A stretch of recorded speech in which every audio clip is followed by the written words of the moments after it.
Olá, quinto ano. Bom dia, meus amores. Tudo bem com vocês? Como passaram o final de semana? Estão todos preparados para a nossa avaliação? Vamos lá para a nossa revisão de língua portuguesa. Em língua portuguesa, vamos estar estudando os verbos, né, regulares e irregulares, né? Vamos estar estudando também a análise morfológica. Então, vamos lá. Aqui nós temos o que é uma análise morfológica, como fazer uma análise de uma frase ou de um parágrafo, né? Então, vamos lá. A análise morfológica é quando você pega a sua frase, que ela é composta por palavra, e classifica essas palavras. Cada uma dessas palavras tem que estar inserida, né, dentro das 10 classes da língua portuguesa, que é o pronome, o artigo, o substantivo, o numeral, né, os adjetivos e assim por diante. Então, já sabemos que o análise morfológico é a parte, né, da língua portuguesa que estuda individualmente cada uma dessas palavras, classificando-as dentro da classe gramatical, tá? Então, vamos ver aqui um exemplo. Nós já fizemos vários desses exemplos. Aqui é uma revisão para você relembrar e estar estudando para a sua avaliação, ok? Não se esqueça disso. Então, a nossa frase é: Maria comprou um carro. A palavra Maria é um substantivo próprio, né? Substantivo próprio é tudo aquilo que dá nome a lugares, cidades e pessoas. É escrito com letra maiúscula. Comprou. Comprou é verbo, né? Vem do verbo comprar, da primeira conjugação. Ele está aí no pretérito. É artigo, né? E esse artigo é artigo indefinido. Lembre de, além de colocar a classe gramatical, a sua classificação. Carro é substantivo comum, porque se refere a todos os tipos de carro, ok? Então, já relembraram aí o que é uma análise morfológica, não é isso?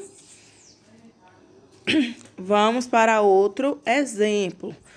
O amor e a bondade são excelentes virtudes. Então, vamos estar classificando palavra por palavra, do jeito que está aí, ó, um embaixo do outro.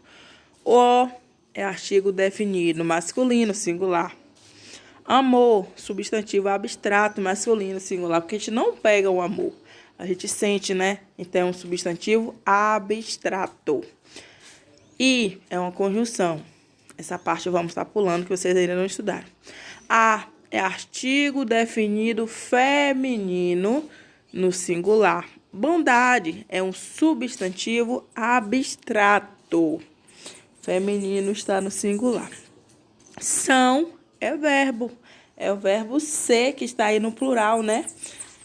Ele é, eles são. Então, são é um verbo de ligação. Excelentes é um adjetivo e virtudes é um substantivo abstrato feminino que está no plural. Então, veja que aqui nós tivemos uma frase maior, né? Mas nós fizemos também uma análise morfológica. Relembrando, análise morfológica é o estudo individual de cada palavra, classificando ela, né, dentro da classe gramatical, ok? Outro exemplo, ó. O seu desejado carro. O, artigo. Seu, pronome. Desejado, adjetivo. E carro, substantivo simples. Outro. Brasil e Venezuela sofrem com a crise. Brasil, substantivo próprio, nome de lugar. Venezuela, substantivo próprio, porque é nome de lugar. Sofrem é verbo, né, da segunda conjugação. o verbo sofrer, que está aí o quê? No presente do indicativo. Eu sofro, tu sofres, eles sofrem. E com uma preposição que nós não vimos, então não vou cobrar de vocês. A é um artigo definido, feminino, né, que está no singular. E crise é um substantivo.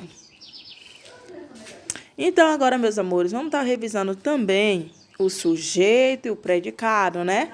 Aí vou estar englobando o núcleo do sujeito, núcleo do predicado, tipo de sujeito, tudo direitinho. Então, como é que eu vou saber quem é o sujeito de uma frase? Primeiro, veja aquela perguntinha que a prof fez dentro da frase, né? Sobre quem se fala é o sujeito e o que se fala é o predicado. Então, questione usando o verbo da oração. Quem estava triste?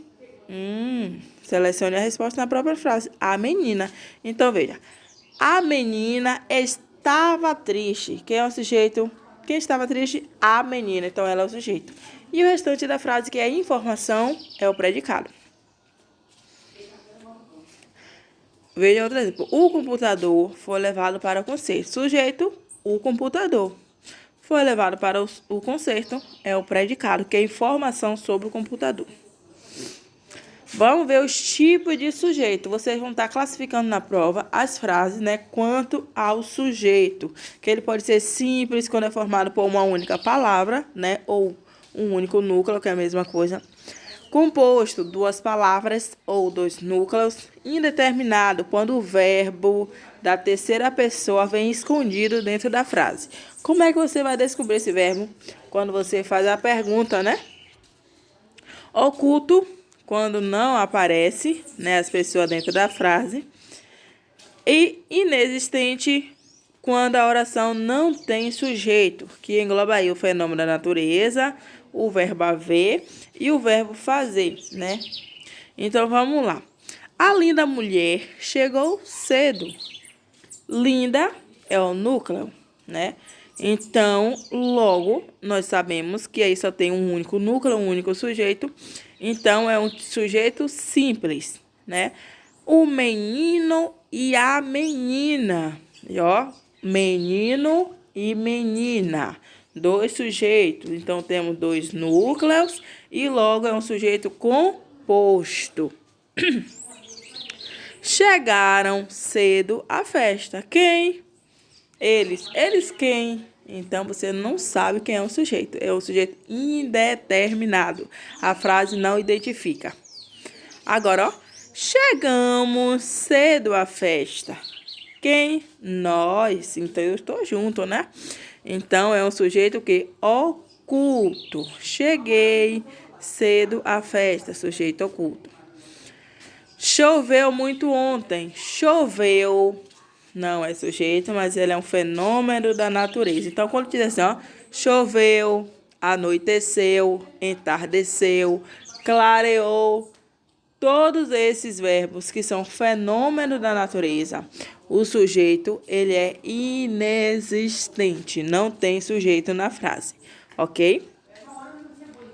Além do verbo fazer, né, que é o faz 2 dias, faz 1 ano, faz séculos, né, que sempre vai estar no singular. E havia muitas pessoas lá que era o verbo haver. Estude bastante, viu? Principalmente a classificação dos tipos de sujeito e o núcleo, para fazer a retirada. Então, vamos lá. O sujeito simples, como a prof já falou para vocês, possui apenas um núcleo. E este vem exposto. O núcleo, geralmente, é o mesmo sujeito, viu? Então, os homens destroem a natureza. Quem destrói a natureza? Os homens. Quem é o núcleo? Homens, sem o artigo. Deus é perfeito. Quem é perfeito? Deus. Quem é o núcleo? Deus. Os alunos estudam para a prova. Quem estuda? Os alunos. O núcleo? Alunos. Então, vamos lá. O núcleo do sujeito é a palavra principal do sujeito. É a base, né? Porque é a respeito dela que o predicado diz algo. O gato de pelo branco dormiu no telhado. Quem dormiu no telhado que tinha pelo branco? O gato. Então, ele é o núcleo do sujeito. O predicado é a informação referente ao sujeito, né? Que pode ser verbal ou nominal. Então, aquele menino brincava com uma pipa. Sujeito, aquele menino. Núcleo do sujeito, menino. Predicado, brincava com a pipa. O tipo de predicado é verbal porque tem um verbo, ó. Brincava é verbo, que está aí no predicado. E o núcleo é o verbo, a palavra brincava. Sujeito composto possui 2 ou mais núcleos. Sujeito simples, apenas um núcleo ou uma palavra. Sujeito composto, 2 núcleos ou 2 ou mais palavras. As vacas brancas e os touros pretos pastavam. Sujeito composto, as vacas brancas e os touros pretos. O núcleo do sujeito composto, vacas e touros. Outro exemplo, a cegueira e a pobreza lhe torturavam os últimos dias de vida. Sujeito composto, a cegueira e a pobreza. O núcleo do sujeito composto é cegueira e pobreza. Veja que o núcleo se repete, né? O sujeito, porém sem os artigos. Outro exemplo, fome e desidratação são agravantes das doenças daquele povo. Então, sujeito composto é fome e desidratação. O núcleo do sujeito, ele é mesmo, fome e desidratação. Agora vamos ver aqui uma oração sem sujeito. Como a Pro já falou para vocês, é aquela que se encontra aí o verbo fazer, o verbo haver e os fenômenos da natureza. Choveu torrencialmente no Rio de Janeiro. Chover é um verbo que se relaciona, né, a fenômeno da natureza. Então, aqui não tem sujeito dentro desse verbo. Faz anos que ele viajou. Também faz é o verbo fazer. Havia homens interessados no cargo. Havia é o verbo haver.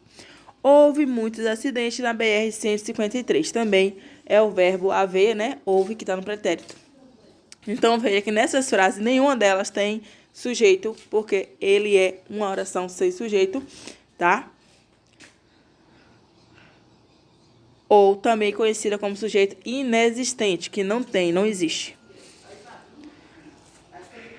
O sujeito indeterminado é aquele que aparece na terceira pessoa, né? Chegaram, fizeram, comeram, né? Que só vai ser identificado com eles. Dizem que a família está falindo. Alguém diz, mas não se sabe quem, né? Precisa-se de mão de obra especializada. Não se pode determinar quem precisa, porque esse se aí, né, que determina o sujeito indeterminado, não diz quem é o sujeito. Disseram que morreu do coração. Quem morreu do coração? Sabe Deus. Fizeram o trabalho. Quem fez o trabalho é igual a prova sem nome. Não tem dono, mas a prova identifica pela letra, mas aqui não tem como. Sujeito oculto, né? É aquele que não aparece na frase. Estamos sempre alerta para com os aumentos abusivos de preço. Quem que estamos? Nós. Então, ele está ali na frase, mas porém de forma oculta. Vai ser identificado com a pessoa do verbo. Quero que meus pais cheguem de viagem o mais rápido possível. Quem é que quer? Eu. Eu quero. Então, identificou aí com a pessoa. Estudaremos toda a matéria. Quem? Nós. Observe a diferença de estudaremos, queremos, né? Quero, fico, para, estudaram, né? Fizeram. Os que tiver na terceira pessoa com o ão, né? A M do estudaram, ficaram, está no indeterminado. Mas quando não é o indeterminado, não é a terceira pessoa, é o sujeito oculto que pode ser identificado com eu, com tu, com nós e com vós, tá? O inexistente, a Pro já falou, choveu na Argentina, houve uma grave acidente, há pessoas, faz meses, faz sempre frio. Então, verbo fazer, o verbo haver, fenômeno da natureza. Meus amores, a revisão de verbo, na verdade, é mais prática, né? Onde vocês vão estar consultando a ficha e vai estar consultando também o caderno de análise do verbo, troca do verbo de um tempo para outro, né? O verbo está lá no presente, pedir para jogar para o passado. Então, você vai ver a terminação de cada tempo verbal e vai estar estudando. Vocês também vão estar pegando o material de vocês, o livro, naquele verbo que a gente estudamos, o verbo ser, o verbo haver e o verbo ter. Não é isso? Vocês também vão estar estudando bastante para a nossa avaliação. Ok? Não se esqueça de consultar todos os materiais e também a sua ficha de estudo, porque nessa ficha vocês têm as terminações, né? Tanto do tempo indicativo, o subjuntivo e imperativo. Sabendo que a avaliação de vocês constará com os 3 modos verbais: indicativo, modo imperativo e o modo subjuntivo. Os tempos presente, passado e futuro, né? Se dividindo aí com os pretéritos, tá bem? Para se analisar o verbo, a gente precisa analisar a pessoa, o número, o modo, o tempo e a conjugação. A pessoa é a primeira, segunda ou terceira do singular ou então do plural. O número é se está no singular ou no plural, não é isso? O modo são os 3, se está no indicativo, se é um subjuntivo ou se é o imperativo. Lembrando que o indicativo indica certeza, subjuntivo uma impossibilidade, né, uma incerteza, e o modo imperativo te indica uma ordem, um pedido, um conselho, né? Algo que te peça que faça, te ordene. E o tempo presente, pretérito e futuro, lembrando que o pretérito é o que nós conhecíamos como passado, né? Que se destaca hoje como pretérito perfeito, pretérito mais que perfeito e o pretérito imperfeito, que nós já estudamos, revisamos muito bem aí, tá? Lembrando as pessoas que são 3, primeira representada pelo eu e o nós, né? Eu no singular e nós no plural. Eu gosto, nós gostamos. A segunda, tu e vós, né? Tu no singular e vós no plural. Tu gostas, vós gostais. E a terceira pessoa representada pelos pronomes ele e eles. Ele gosta, eles gostam. Ok? Vamos também estar relembrando mais uma vez as formas nominais do verbo. São 3. O particípio, o gerúndio e o infinitivo. Quando é que o verbo está no infinitivo? Toda vez que terminar em R. Devo estudar para a prova. Estudar está no infinitivo porque terminou em R. Gerúndio, o verbo terminado em NDO. Estava estudando para a prova.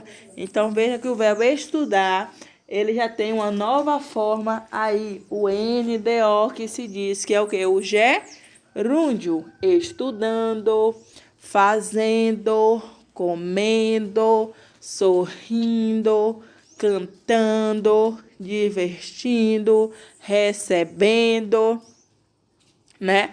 Todos esses verbos que terminam em NDO, ele se classifica na forma do gerúndio. E o particípio é o verbo terminado em ido e ado, né? Então, vamos lá. Tinha estudado para a prova. Então, ele vê que esse ado aí se classifica como particípio. Tinha chegado de viagem. Esse ado do verbo chegar também está no particípio. Tinha recebido um novo formulário. Recebido está no particípio. Tinha caído do armário. Então, esse ido está no particípio. Vamos para alguns exemplos. Infinitivo: comer, sonhar, amar, pedir, partir, correr, andar e viver. Veja que todos esses verbos estão na forma do infinitivo porque termina em R. É o verbo normal sem ser conjugado ainda, né? Gerúndio está no gerúndio toda vez que terminar em NDO. Comendo, sonhando, amando, pedindo, partindo, correndo, andando e vivendo. Esses verbos. Peraí, ó, tá me dando. Está no gerúndio. Particípio, toda vez que o verbo terminar em IDO. Comido, que é o verbo comer. Sonhado, que é o verbo sonhar. Amado, que é o verbo amar. Pedido, que é o verbo pedir. Partido, que é o verbo partir. Corrido, que é o verbo correr. Andado, que é o verbo andar. E vivido, que é o verbo viver. Tá ok? Então, estudem, que essa prova está muito fácil, mas para quem estudar. E agora, meus amores, por aqui ficamos com a nossa revisão. A Pro espera, né, que vocês mais uma vez estudem, caprichem, né? Porque eu sei que vocês estão estudando, mas eu quero certificar mais ainda na hora da avaliação, ok? Acredito muito no potencial de vocês, sei que são capazes e muito capazes, né, para estar ingressando em um novo ciclo, mas vamos estar aí finalizando muito bem com chave de ouro e sendo cada dia mais caprichosos, ok? Beijão e a Pro aguarda vocês, né, na nossa próxima avaliação. Qualquer dúvida, não se esqueça de chamar a Pro no privado, tá bom? Para se certificarem antes da prova.